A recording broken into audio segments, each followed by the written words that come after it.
Hey guys, what's happening? So getting back into more talk about Asgardians of the Galaxy, like when I was initially thinking of how we're gonna cover this, and at first I was thinking, okay, we'll just talk about the stuff that Loki had set in order as far as his resurrection and how those tools were crafted to resurrect others, but then I was like, there's a few other interesting points that I want to point out before I put this away. So for the record, I'll be doing both, continuing our talks on the plans of Loki throughout Marvel Legacy, and on a second playlist also talking more Asgardians of the Galaxy, and both will pretty much start with the same video, but they'll branch out in two different directions. And that way, whichever topic you want more detail on, you'll have a playlist just set for that. And with this video, of course, being on the Asgardians of the Galaxy playlist. And so now before we get into it, if you're new to the channel, be sure to subscribe to catch the spills every week. And don't forget to hit that bell up top so we can squad up in the comments for the first hour. Alright, so picking up where we had left off in the Loki's Plan for Resurrections video, when I talked about the Guardians of the Galaxy and their pursuit of Nebula, and in doing so, Angela had to go recruit Annabelle Riggs, and mainly because Annabelle Riggs knows more about Asgardian history than most Asgardians. And not to mention, at this point in time, she also shares a body with Valkyrie, in a very Shazam type of way, the way they transform back and forth, and with the exception that Annabelle and Valkyrie were also in a relationship, to where that part is not at all Shazam-like, don't make it weird, but even though on the panel it says it's complicated, don't worry, in the last video, if you haven't seen it, I broke all of that down. So it's not like one of those things that Marvel Legacy is just gonna ignore when they brought back Valkyrie. This actually took place some time ago and they picked up from there. But with Annabelle helping the Guardians and partially figuring out what Nebula was up to where we found out she's stolen the Nagaflar beacon, which is pretty much a horn that can resurrect all of the dead from every Ragnarok ever. And doing so in hopes of bringing on a zombie apocalypse / winter is coming in a very Taika Waititi style. Yeah, just take a minute and let that process. But with her even wanting to do this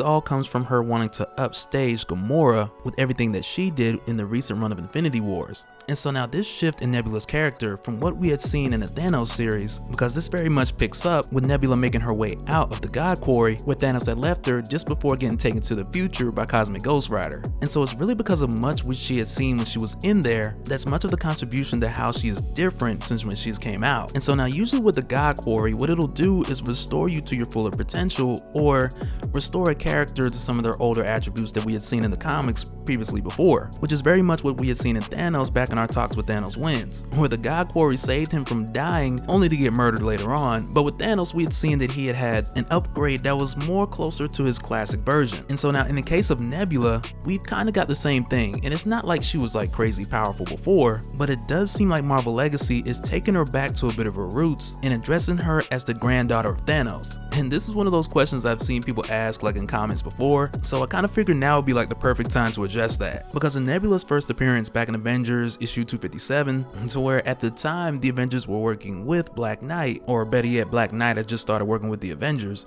and I remember like the rumors of this guy being in Avengers Endgame, which kind of was a long shot, but I do believe that Prince Wayfinder had a much better chance of having anything to do with the film, with Wayfinder's connection to Rocket and him being the first founder of the microverse. But also around this time and throughout like the next few issues following after the first appearance of Nebula, she had ended up taking Monica Rambeau, who was Captain Marvel at the time, but with them catching Monica on the ship and telling her powers were like deactivated since they were in warp drive or something, to where they weren't completely, but she played along because they had offered her the opportunity to join them, so she like took that as a chance to go undercover for a little bit. But either way, this was the setup around the first appearance of Nebula. But we would see later on in the argument with Euros, the brother of Thanos, she had claimed to have just as much of a right to take over Sanctuary 2 in the absence of Thanos, because Thanos is her grandfather. And there's been many arguments up to this point on how valid that is or it isn't, but throughout the course of Asgardians of the Galaxy and possibly even the new Guardians of the Galaxy, I feel like that's something they brought back so that they can flesh it out 100%. And so at this point in time with Nebula now on Netradine and the Asgardians of the Galaxy pretty much one step behind her, she stops here for what she would explain to be two reasons. One, to buy her time,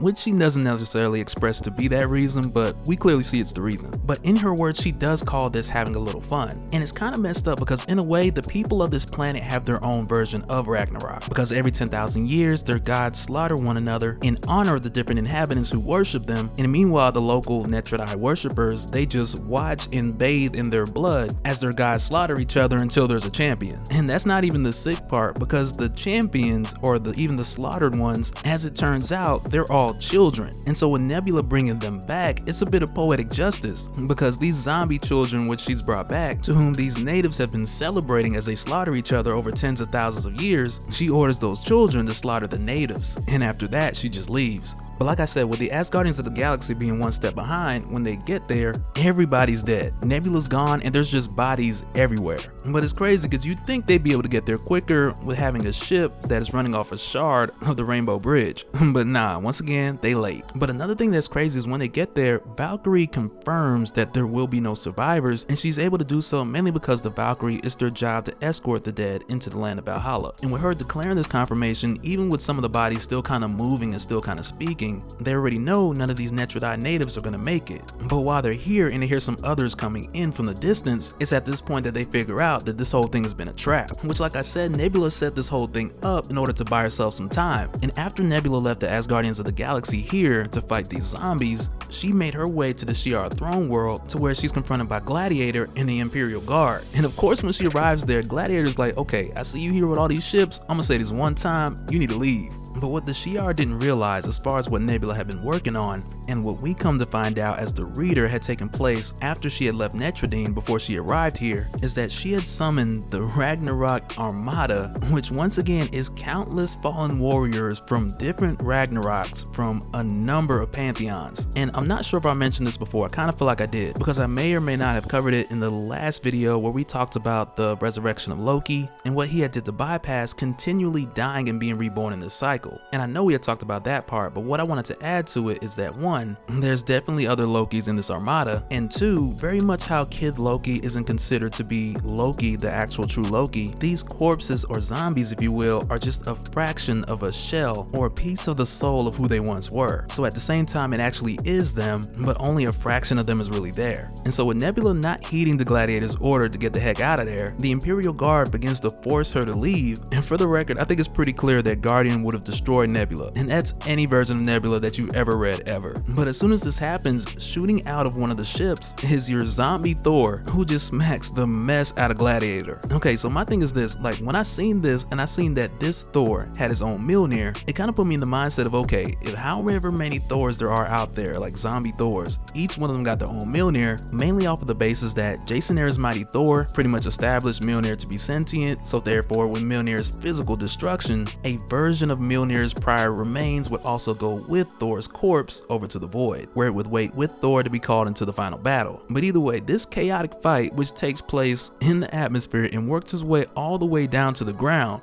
it's around this point in time that we get a glimpse of the softer side of Nebula, because in the middle of all this chaos, she sees two sisters who are trying to hide and just not get injured in all this craziness, that it causes her to just pause for a moment, and then the Asgardians of the Galaxy finally arrive. And this time not as late as before, but at least they here. And this is something that also throws off Guardian a bit when he sees it, because for the most part the Asgardians are very much to themselves and they look out for themselves. So for Guardian, Asgardians of the Galaxy is a bit of an oxymoron. But when they arrive, Nebula tells the sisters to run and get far from there, and Nebula dips again. And she's not really here to fight them, because keep in mind, her goal is to do what she did here to the entire universe, because at the end of the day, she's trying to outdo Gamora, what she did under the alias Requiem back in Infinity Wars when she made origami out of the Marvel Universe. But of course, during the time when the Asgardians of the Galaxy were helping out the Shi'ar, we definitely came across our zombie Loki. And when this version of Loki arrived, he immediately went for the Destroyer because he already knew who was hiding inside there. To where as far as the Asgardians of the Galaxy, I believe only Angela truly knew because of the secret deal between the two of them.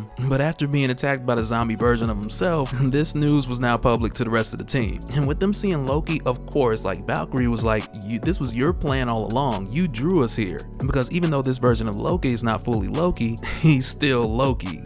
So the amount of trust that he gets at this point is like -100, especially with him hiding amongst the team this whole time. But when this happens, Kid Loki doesn't really get to tell them much of the details, because immediately after the team discovering this, they're met with the arrival of the Nova Corps. But that'll do it for this one, guys. And like once again, even though Asgardians of the Galaxy is supposed to be a tie-in for Infinity Wars, I already knew some time back that I wanted to cover it as a tie-in for the War of Realms, mainly because I feel like Infinity Wars itself was a tie-in for War of Realms, like the whole event was just a tie-in. But that's it for this one, guys. Let me know your thoughts down below, and we'll do it again in the next one.